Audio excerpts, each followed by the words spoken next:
며칠 전 비행기로 애틀란타에 돌아오는 길이었습니다. 기상 악화로 하늘에서 1시간을 뱅뱅 맴돌고 선회를 했어요. 그때 저는 좀 왜 그랬는지 뜬금없이 이런 생각, 상상을 좀 해봤습니다. 만약 이 비행기가 추락한다면, 그리고 무인도에 불시착한다면, 그리고 구조대가 오지 않는다면, 그래서 여기 같은 비행기 안에 있는 이 승객들과 계속 살아야 한다면, 그런 생각 끝에 주위를 한번 좀 둘러보았습니다. 제 창가 옆자리에 조용히 치즈와 와인을 음미하고 계시는 아주머니, 또 건너편에는 스페니쉬로 쉴 새 없이 떠들고 있는 한 무리의 사람들, 또 뒤편 어딘가에는 처음으로 비행기를 탔는지 신나서 계속 소리를 지르고 있는 아이.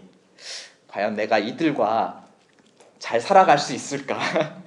그게 과연 가능할까? 이런 생각을 해보게 되었습니다.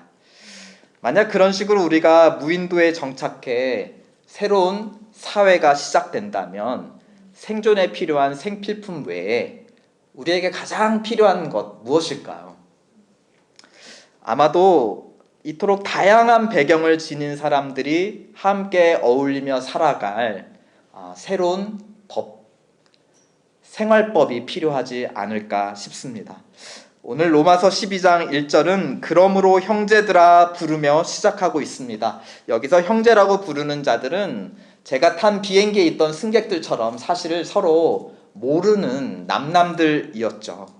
로마라는 같은 도시 안에 살고 있지만 유대인은 유대인의 방식대로 살아가고 이방인들은 이방인의 방식대로 각자의 자기 방식대로 살아가는 그런 남남들이었습니다. 그러나 어떤 사건을 계기로 해서 이들은 서로 형제 자매 사이가 되었고 이제 함께 더불어 살아가는 자들이 되었다라는 것입니다.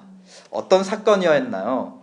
제 상상 속과 반대로 하늘에서 추락한 사건이 아니라 오히려 하늘나라의 시민으로 상승한 그런 사건이었죠. 로마서 11장을 통해 우리는 살펴보았습니다. 아브라함의 뿌리에서 유일하게 남은 한 줄기, 예수라고 하는 줄기에 우리가 접붙임 바 받게 된 사건. 유대인이든 이방이든 종이든 자유인이든 부자이든 가난한 자이든 다 믿음으로 하나님의 은혜로 접붙임을 받은 자들이라는 것입니다. 하나님의 집에 의로운 자녀로 입양된 사건, 그래서 영광스러운 상속자로 훈련받고 변해가게 된 그 사건 말입니다. 유대인이나 이방인이나 예수 그리스도 안에서 하나님을 아바 아버지라 부르게 되었습니다. 그러므로 서로 형제 자매라 부르게 되었다라는 것입니다. 이제 이토록 다양한 배경을 가진 사람들이 어찌 하나님의 은혜로 해서 예수 안에 한 형제와 자매, 또 하나님의 아들과 딸로 모이게 되었죠. 이들에게 필요한 것 이제 무엇일까요? 유대인들의 방식대로 살아가는 구약의 율법일까요? 아니면 이방인들에게 익숙한 방식, 특별히 로마 제국은 그 법의 엄밀함과 그 구체성으로 굉장히 영광을 받았죠. 각광을 받았습니다. 그러면 모세의 구약 율법으로 우리는 살아갈 것인가? 아니면 로마법 같은 사회법으로 살아갈 것인가? 이러한 결정의 문제가 필요했다라는 것입니다. 오늘 로마서 12장에서 바울은 제시합니다. 그런 우리에게 이제 필요한 것은 예수 안에서 하나님의 자녀로 살아갈 새로운 생활법이다. 예전에 유대인들의 구약 율법도 아니고 이방인들이 살아가고 있는 로마법도 아닌 우리는 예수 안에서 새로운 생활법이 필요하다라는 것입니다. 그런 관점으로 우리가 읽고 썼던 12장을 복기해 본다면 어떤 그 생활법적인 관점에서 12장을 다시 우리가 복기해 본다면 이 법이 어떤 특징을 갖고 있는 것 같습니까? 와, 정말 빈틈없고 완벽하다. 모든 생활의 영역을 다 구체적으로 지시하고 제시하고 있다. 이대로만 살면 완벽한 삶을 살 것 같다. 이런 느낌이 드시나요? 우리가 먼저 가장 오늘 12장부터 15장까지 제시되어 있는 하나님 자녀의 새로운 생활법, 이 특징을 알기 위해서 우리는 좀 한 가지 구약의 모세율법과 좀 비교해 보면 그 특징을 파악하는 데 용이할 것 같습니다. 구약의 율법은 여러분 잘 아시다시피 하나님 사랑과 이웃 사랑 두 축이 있고 그것으로부터 10가지 계명이 있습니다. 그렇죠? 그리고 우리가 살아가면서 필요한 모든 영역의 법들을 몇 가지로 확대 적용을 했는가? 구약에 기록된 율법이 모두 613가지의 계명입니다. 그것에 비해서 12장부터 15장까지 기록된 법도 보면 마찬가지로 하나님 사랑과 이웃 사랑 똑같이 두 대계명에서 파생을 합니다. 그런데 15장까지 한번 대충 이렇게 한번 훑어보세요. 그 바울의 권면이 613가지 되는 것 같습니까? 아니면 그것보다 훨씬 더 많은 것 같습니까? 우리가 얼핏 봐도 그 수가 한참을 미치지를 못하는 것입니다. 유대인을 위한 예전 구약 율법에 비해 새로운 백성을 위한 새로운 법은 법 조항이 훨씬 적다. 그것은 우리에게 무엇을 시사할까요? 지킬 것이 적으니까 우리는 좀 더 널널하게 살 수 있다. 이런 의미일까요? 흥미롭게도 바울은 누구였죠? 구약 율법의 전문가, 바리새인 중에 바리새인이었습니다. 613가지의 계명을 온전하게 이해하고 스스로 나는 이걸 온전하게 지켰다라고 자랑하는 사람인데, 그랬던 그가 로마서 12장 15장에서는 매우 짧은 생활 지침을 우리에게 주고 있습니다. 그러니까 그가 가방끈이 짧아서 이 짧게밖에 권면하지 못했다는 건 아니겠죠. 지금 우리는 어떻게 보면 공중에서 계속 맴돌고 있는데요. 모든 승객들은 빨리 착륙하시기를 바랄 것입니다. 제가 결론으로 바로 착륙을 하도록 하겠습니다. 한마디로 말하면 12장부터 15장에 바울이 제시한 하나님의 자녀들이 살아가는 새로운 법은 한마디로 요약하면 알아서 잘 하세요입니다. 좀 더 풀면 여러분이 겪는 상황마다 또 마주하는 상대마다 거기에 맞게 분별 판단해서 적절하게 처신하십시오 하는 의미가 담겨 있습니다. 그 의미가 2절에 담겨 있습니다. 12장 2절 한번 다 함께 읽어보실까요? 시작! 너희는 이 세대를 본받지 말고 오직 마음을 새롭게 함으로 변화를 받아 하나님의 선하시고 기뻐하고 온전하신 뜻이 무엇인지 분별하도록 하라. 분별하도록 하라. 너희가 분별해라 하는 것입니다. 뭘 어떻게 해야 하는지 하나부터 열까지 하나하나 알려줘야 되는 사람도 있습니다. 그런 사람은 11번째는 절대 안 하죠. 알려준 것만 제대로 해도 아주 괜찮습니다. 어떤 사람입니까? 여러분 비즈니스 가게에도 그런 사람들 하급 직원이죠. 구약에서 혹은 로마서에서 바울은 그런 자들은 종이다 하였습니다. 두려움에 사로잡혀서 자기에게 주어진 의무만 그저 행하는 종이라 하였습니다. 근데 여러분 직원 중에서도 그런 아주 마음에 쏙 드는 직원들 어떤 직원이죠? 하나를 알려주면 두셋을 자기가 알아서 적용해서 알아서 해나가는 직원들, 주급을 계속 올려주고 싶은 고급 직원들이죠. 이 로마서에 의하면 그들은 종의 영이 아닌 자녀의 영, 성령을 받은 하나님의 자녀들입니다. 근데 하나님은 우리를 종으로 부르셨나요? 자녀로 부르셨나요? 우리를 자녀로 부르셨다. 그래서 마음이 새로워지면 우리가 은혜를 받아 그리스도 예수 안에서 하나님의 양자와 양녀로 값없이 신분이 바뀌었다. 내가 더 이상 죄의 노예가 아니라 하나님의 자녀다라는 그 자기 정체성을 우리가 새롭게 깨닫고 기억한다면 어떤 상황에 처하든 우리는 자녀로서 어떻게 행동하는 게 마땅하다는 것입니까? 우리 하나님 아버지의 선하시고 기뻐하시고 온전한 뜻이 무엇일까? 우리는 그것을 고민하기 시작한다라는 것입니다. 종들에게 주신 생활법은 돌판에 새긴 율법이었다면 예수 그리스도 안에서 은혜로 자녀된 자들에게 주신 법은 마음판에 새긴 생명의 성령의 법이라는 것입니다. 그러니까 2절은 마음을 새롭게 하라 해서 변화를 받으다, 성령을 받아서 하나님의 뜻이 무엇인지 분별하라. 이것을 3절 끝에는 믿음의 분량대로 지혜롭게 생각하라 라는 의미로 쓰여 있습니다. 또 다시 6절 시작을 보면 우리에게 주신 은혜대로 받은 은사가 각각 다르다 하고 2절에는 성령, 3절에는 믿음의 분량, 다시 6절에는 은혜대로 받은 은사이다. 은사는 무엇입니까? 하나님의 은혜인데 우리를 향하신, 우리에게 좋은 것을 주고 싶은 마음, 하나님의 의지, 생각, 행동, 자세가 은혜라면 그 은혜로 우리에게 구체적으로 주어져 있는 그 구체적인 무엇, 선물, 그것이 바로 은사.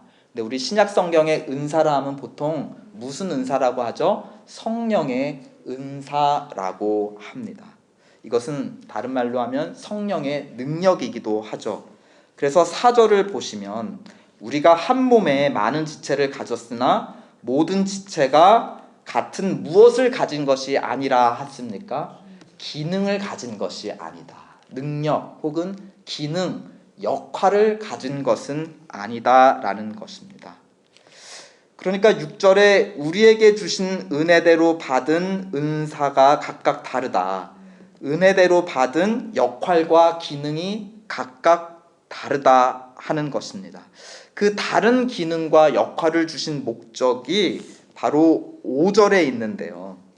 이와 같이 우리 많은 사람이 그리스도 안에서 무엇이 되어 한 몸이 되어 서로 지체가 되도록 하기 위해서 하나님은 각자에게, 어떤 사람은 팔의 기능을, 어떤 사람은 다리의 기능을, 어떤 사람은 코와 눈의 기능을 따로 주셨다.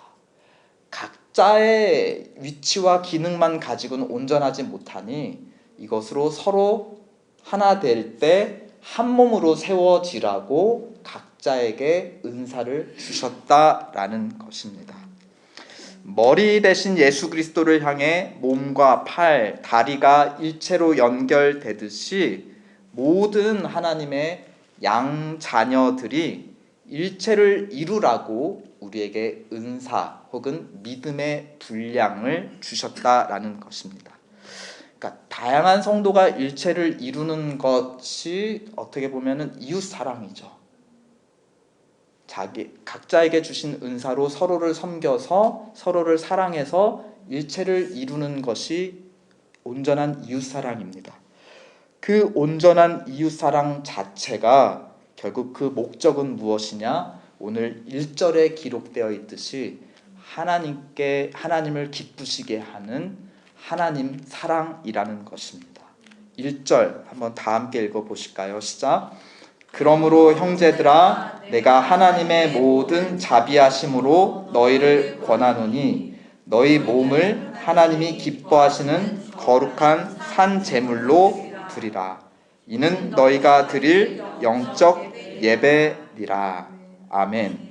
그러니까 하나님이 주신 은사를 따라 우리가 서로를 사랑하고 섬김으로 한 몸된 공동체, 자녀의 공동체를 이룰 때에, 그렇게 우리의 몸을 드릴 때에 그것이 바로 하나님이 기뻐하시는 거룩한 산 제물이 된다.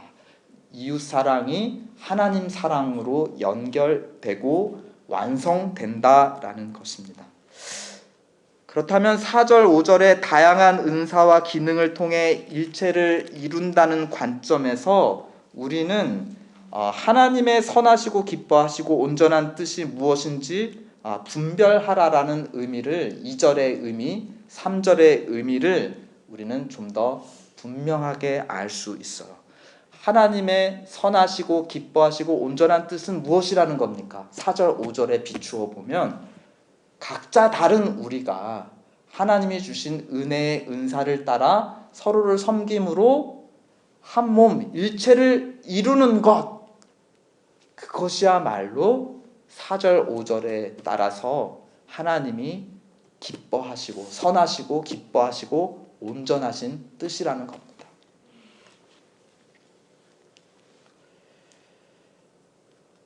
그렇게 바울은 이제 6절부터 8절까지 그렇다면 몇 가지 구체적인 은사와 역할, 그리고 그것을 가지고 어떻게 일체를 이루는 데 기여할 수 있을지 예시를 들어서 우리에게 소개해 주는 것입니다. 몇 가지 예시를 든 것이지 이것이 전부이다라는 뜻은 아닙니다. 그러니까 우리는 여기에 비추어서 어떻게 생각하는 것이 옳죠? 그럼 나에게 주신 은사는 무엇인가? 나는 어떻게 이 공동체를 일체로 이루는데 나는 기여할 수 있을까? 이것을 분별하라, 지혜롭게 생각하라 라는 것입니다. 첫 번째 은사가 무엇이죠? 6절에 보면 우리에게 주신 은혜대로 받은 은사가 각각 다른데 처음 은사가 예언이라 하였습니다. 그 예언을 어떻게 활용해야 된다 하였습니까? 믿음의 그 은사에 적절하게 활용하라라는 의미이기도 합니다. 예언하니까 미래를 점지해주는 그런 역할인가? 라고 우리는 생각하기 쉬운데요. 성경에서 예언은 미래를 포함하지만 그 결국의 초점은 미래에 비추어서 현재를 어떻게 살아가야 되는지, 바로 현재에 있는 우리를 위한 하나님의 뜻, 그것을 전하는 것이 바로 성경의 예언이라고 볼 수 있습니다. 예를 들어 야고보에 이런 말씀이 있어요. 오직 믿음으로 구하고 조금도 의심하지 말라. 왜냐 의심하는 자는 무엇이든지 주께 무언가 얻기를 생각하지 말라. 미래에 너는 못할 거야. 미래를 예측했어. 왜 그럽니까? 현재에 구하는데 믿지 않고, 전적으로 믿지 않고 의심을 가지고 하나님 앞에 구했기 때문에 너는 미래에 받지 못할 것이다. 그럼 미래를 예측하는데 지금 끝나는 건가요? 본 의미는 무엇인가? 의도가 뭐예요? 그러니까 현재에 어떻게 하라는 겁니까? 믿음을 가지고 의심치 말고 확신을 가지고 하나님께 간구해라. 그러면 하나님께서 가장 선한 것을 주실 것이다. 미래가 변할 것이다 라는 것입니다. 그러니까 예언이라는 것의 의미는 현재에 초점이 있죠. 과거에 하나님이 행하신 일, 성경에 기록된 말씀에 비추어 현재 상황에 필요한 우리가 행해야 될 하나님의 뜻을 분별하는 일, 그 가르침, 어쩌면 지금 제가 여기서 하고 있는 설교가 어떻게 보면 성경에 말한, 바울이 여기서 말한 예언에 가깝습니다. 그러면 그런 설교자는 어떻게 자기 은사를 활용해야 됩니까? 믿음의 분수대로라고 하였습니다. 근데 3절에도 믿음의 분수 혹은 믿음의 분량이 나오는데 그 앞에 보면 오직 하나님께서 각 사람에게 나누어 주신 은사대로예요. 그러니까 여기서 강조되는 것은 하나님이 주신 대로인 것입니다.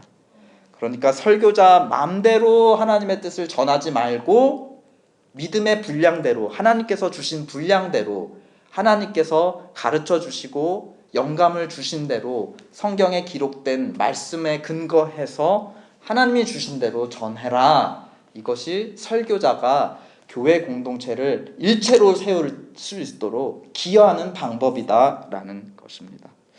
저는 그렇게 하고 있나? 라고 여러분 분별해 주시고 조언해 주시고 저도 스스로 기도하고 고민해야 한다라는 것입니다. 7절, 8절에 보면 이제 다른 은사와 역할들도 소개하고 있어요.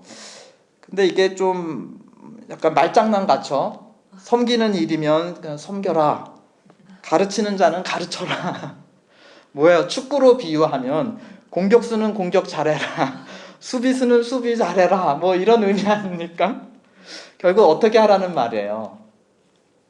자기 역할과 거기에 맞게 잘 하세요. 알아서 잘 하세요. 하는 말입니다.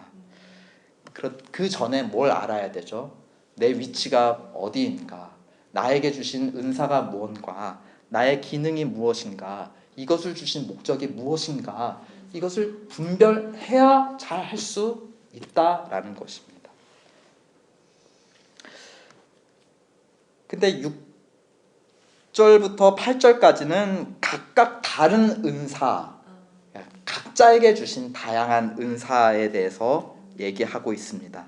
이것을 한 두 가지 교훈으로 좀 요약하고 짚어보겠습니다. 두 가지만 있다는 게 아니라 적어도 두 가지 우리가 생각해 보면 좋겠습니다.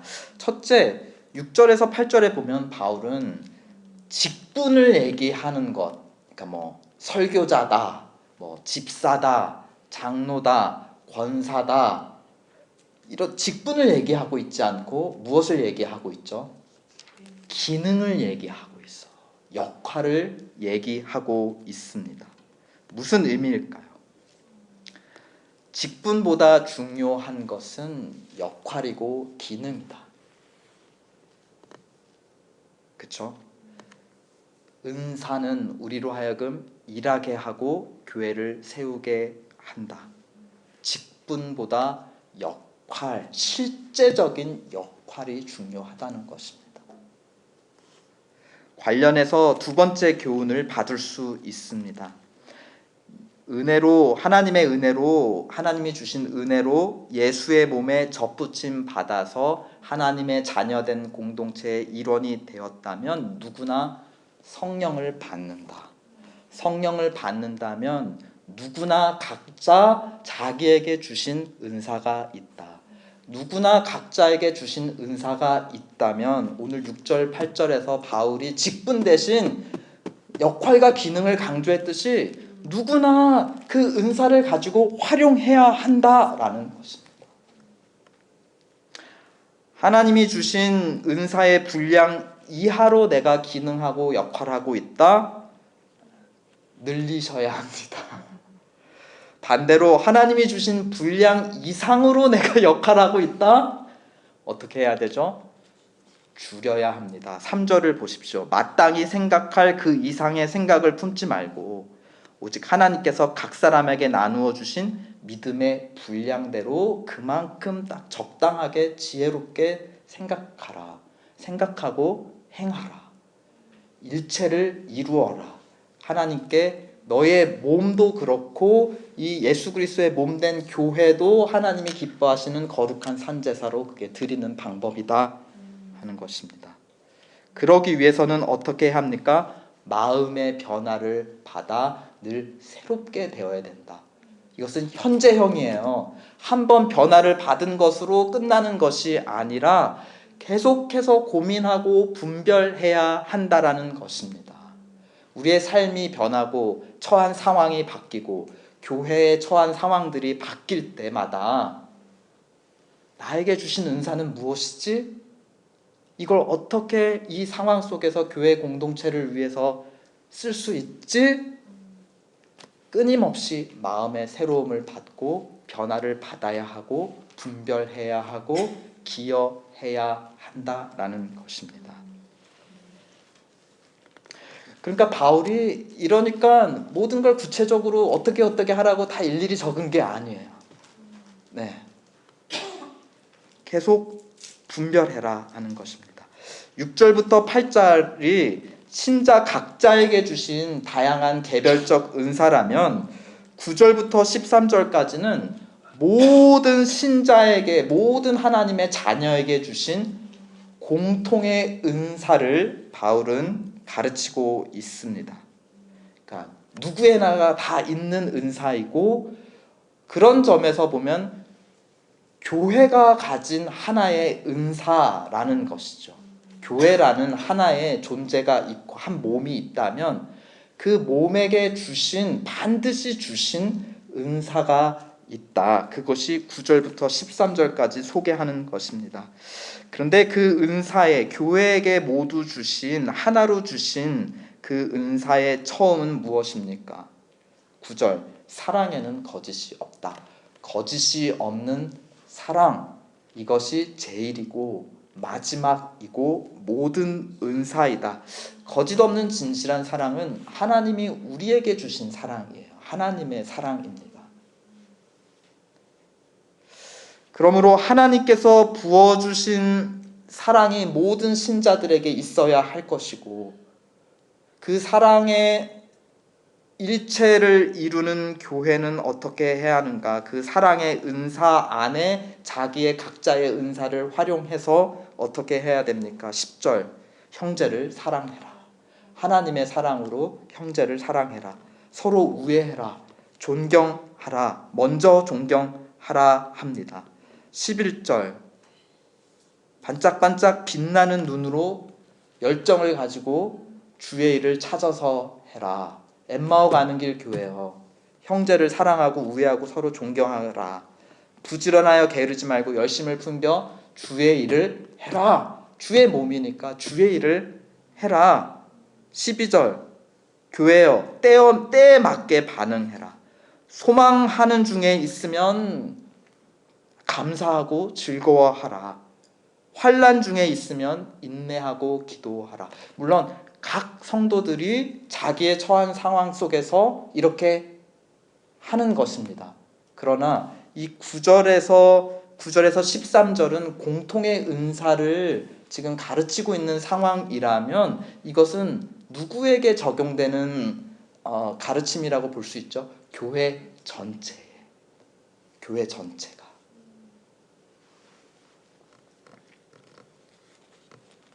13절, 성도들의 쓸 것을 공급해라.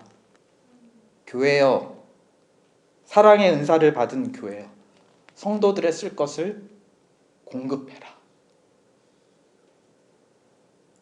뿐만 아니라 뒤에 손 대접하기를 힘써라. 너의 안에 있는 사람들만 사랑하고 공급하지 말고 손 대접, 여기서 손은 손님입니다. 특별히 나그네들, 로마라는 큰 도시 안에 새로 찾아온 방문자들, 나그네들, 혹은 이제 막 정착한 이민자들을 의미하는 것이기도 하죠. 지금 13절을 통해서 그 사랑의 은사를 활용하는 범위가 교회에서 지금 교회 바깥으로 이제 조금씩 나가는 것을 우리는 보게 됩니다. 근데 나그네라 하면은 구약 선지서나 율법에 의하면 고아와 가부와 더불어서 고대 사회의 가장 사회적 약자들을 의미합니다. 그러니까 손님을 하는 것만 하라는 겁니까? 아니죠. 사회의 약자들에게도 사랑을 베풀라라고 우리는 적용을 하고, 어떻게 우리 교회는 할 수 있을까? 분별해야 한다라는 것입니다. 14절을 보십시오. 누구에게까지 사랑을 베풀어야 하는가? 박해자에게까지, 너희를 핍박하는 자에게들까지. 당시 로마 교회가 네로 황제 아래서 굉장히 큰 핍박을 받았죠. 그런 너희를 박해하는 로마의 권세자일지라도 저주를 주지 말고 사랑 가운데 축복을 주어라 하는 것입니다. 또 15절, 신자든지 아니든지 즐거워하는 자들, 즉 잔치집 가서는 함께 즐거워하고 웃고,